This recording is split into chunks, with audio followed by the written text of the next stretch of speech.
आज हमारे साथ में अशोक भवानीवाला जी हैं जो किसी परिचय के मोहताज नहीं है और वैश्य समाज को संगठित करने के लिए अभियान पर निकले हैं। इनका क्या कार्यक्रम आगामी, आज चौपाल करनाल में थी, इससे पहले कई चौपाल हो चुके, कुरुक्षेत्र में अम्बाल हो चुकी है। तो भवानीवाला जी, आपका बहुत बहुत स्वागत है। आप बताइए किस तरह का आपका अभियान है और क्या है। राजनीति समाज आगे बढ़ के करे, इस बात को लेके हम लोग यहाँ जनसंपर्क कर रहे हैं। और ये करनाल लोकसभा की आज चौपाल हुई है और इस चौपाल में भी मैं 10 मार्च को जो वैश्य समाज का एक बहुत बड़ा स्वाभिमान सम्मेलन होने जा रहा है, उसके निमंत्रण देने के लिए आज आया हूँ। और इस सम्मेलन में मैं समझता हूँ क्योंकि इलेक्शन का साल है और इस इलेक्शन के साल में हम जो हमारे अधिकार हैं, हमारा 7% वोट बैंक है हरियाणा के अंदर, और इस 7% वोट बैंक को हम लोग किस तरह से यूटिलाइज करें, इस बात के लिए हम लोगों को मोटिवेट कर रहे हैं। और पॉलिटिकल पार्टियों से डिमांड कर रहे हैं कि हमारे को पार्लियामेंट की कम से कम एक सीट हमें चाहिए। और सभी विभिन्न पार्टियों से अभी आने वाले जो चुनाव हैं उसमें चाहे कुरुक्षेत्र मिले, करनाल मिले, कोई भी एक पॉलिटिकल पार्टी हमें पॉलिटिकल सिस्टम में जोड़े और पार्लियामेंट की सीट दे।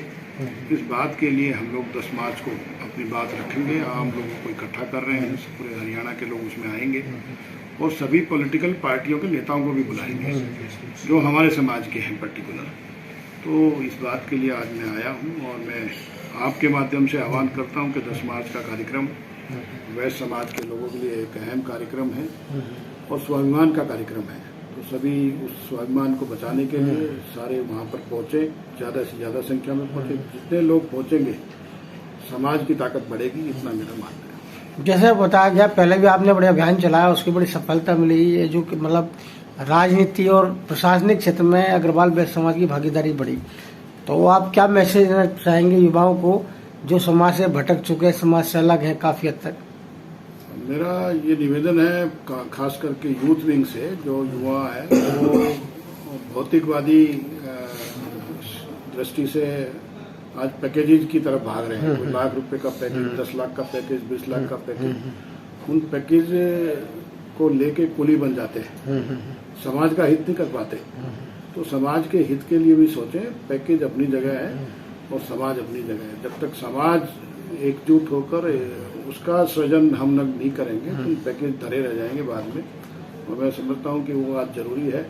और यूथ से खास करके मेरा निवेदन है कि वो समाज को एकजुट करके लीडरशिप डेवलप करे ताकि अपने क्षेत्र का विकास कर सके और अपने समाज का विकास कर सके। क्या मतलब विधानसभा में कितनी दावेदारी रहनी चाहिए अग्रवाल समाज की, अग्रवाल वैश्य समाज की?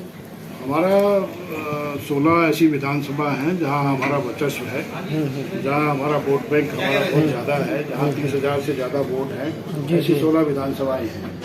तो हम चाहते हैं कि उन 16 विधानसभा में हम लोगों को प्रतिनिधित्व मिले और उस प्रतिनिधित्व को हम चाहते हैं कि भी विभिन्न पार्टियां पहचाने, क्योंकि हम 16 विधानसभा पे पोलराइज हैं। 7% वोट हमारा, तो उस पर हमारे को ज़्यादा से ज़्यादा टिकटें दी जाए, ये डिमांड करते हैं। जैसे बाबू जी ने उठाया कि हरियाणा का मुख्यमंत्री पहला बनारसी दास गुप्ता बने थे हरियाणा में, वो भी अस्थायी तौर पर है काम चलाऊ सरकार में।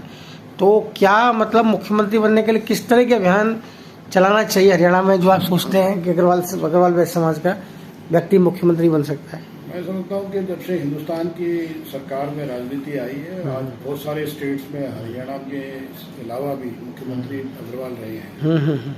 मोहनलाल सुखाड़िया जी राजस्थान में मुख्यमंत्री रहे बहुत लंबे समय तक। जी जी जी। और हरियाणा में बनारसी दास जी भी, जो आप अस्थायी बात कर रहे हैं, मैं समझता हूँ कि 1.5 साल तक वो मुख्यमंत्री थे। अच्छा। और 2 बार बने।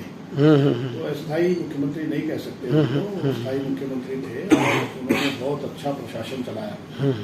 और इसी तरह हरियाणा के अलावा उत्तर प्रदेश में इतना बड़ा स्टेट है, वहाँ भी 3 बार मुख्यमंत्री गुप्ता जी रहे, अग्रवाल समाज के बने हैं। राम प्रकाश गुप्ता जी, बनारसी दास जी गुप्ता वहाँ पे भी बने।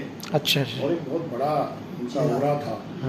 आज भी उनके नाम से बहुत सारे कॉलेजेस, स्कूल लखनऊ के अंदर चलते हैं। तो एक बहुत बड़ा उनका ऑरा था। उनका बेटा अखिलेश राज्यसभा में MP रहा, उनका बेटा हरिंदर आज भी MLC है।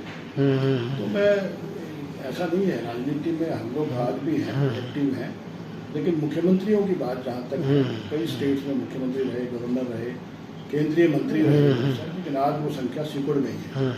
तो उसका कारण ये है कि हम भौतिकवादी हो गए हैं। हम लोग समाज के साथ साथ राजनीति में भी अगर भागीदारी करें तो मैं समझता हूँ कि हम दोबारा से वो सपना देख सकते हैं, जागृत हो सकते हैं, पूरे कई सारी स्टेट में मुख्यमंत्री बना सकते हैं। ये तो क्या मतलब युवा जैसे आज प्रशासनिक सेवाओं से विमुख होता जा रहा है, आज का युवा विदेशों की तरफ जा रहा है। हमारे बनिया समाज का देखो तो 75% युवा विदेश जाने के इच्छुक रहते हैं, बड़ी बड़ी नौकरी करते हैं, विदेश में करते हैं, कोई सरकारी नौकरी करना नहीं चाहता। तो इससे तो मतलब सरकारी राजनीति में, सरकारी सेवाओं में अग्रवाल और वैश्य समाज का प्रतिनिधित्व लगातार घटता जा रहा है। ऐसा नहीं है।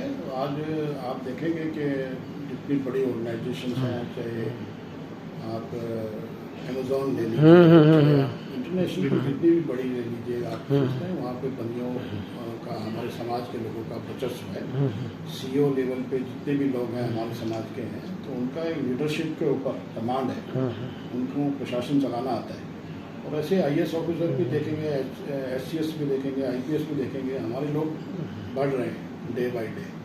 और हमारे लोग जो बढ़ रहे हैं, हम लोग को गर्व होता है जब भी लिस्ट आती है। अभी चार्टेड अकाउंटेंट्स की लिस्ट आई तो आप टॉप के जो 10 लोग हैं उसमें से 8 लोग अग्रवाल हैं। तो ये बहुत बड़ी बात है। ऐसा नहीं है कि हम लोग पिछड़ रहे हैं, लेकिन विदेशों में जाना या ये ग्लोबलाइजेशन का युग है, और इस ग्लोबलाइजेशन के युग में अगर हमारा कोई भी आदमी विदेश में जाके काम कर रहा है तो हमें गर्व होना चाहिए, कोई माइनस पॉइंट नहीं है। लेकिन इस सारी भागदौड़ की परिस्थिति में समाज के लोग जो हमारा मूल यहाँ पे, मैं भवानी खेड़ा से संबंध रखता हूँ, अपने गांव को नहीं भूलता। जब भी भिवानी जाता हूँ तो गांव जरूर जाता हूँ, गांव के लोगों से मिलता हूँ। तो ये भावना होनी चाहिए, अपनी मिट्टी को जरूर याद रखना चाहिए। इतनी बात जरूर कहना चाहूँगा। क्या युवाओं को मैसेज देना चाहेंगे आप आज के युवाओं को? यही कहा कि क्योंकि कितनी भी उड़ान भरे लेकिन मिट्टी को न छोड़े, यही सबसे बड़ा मैसेज है।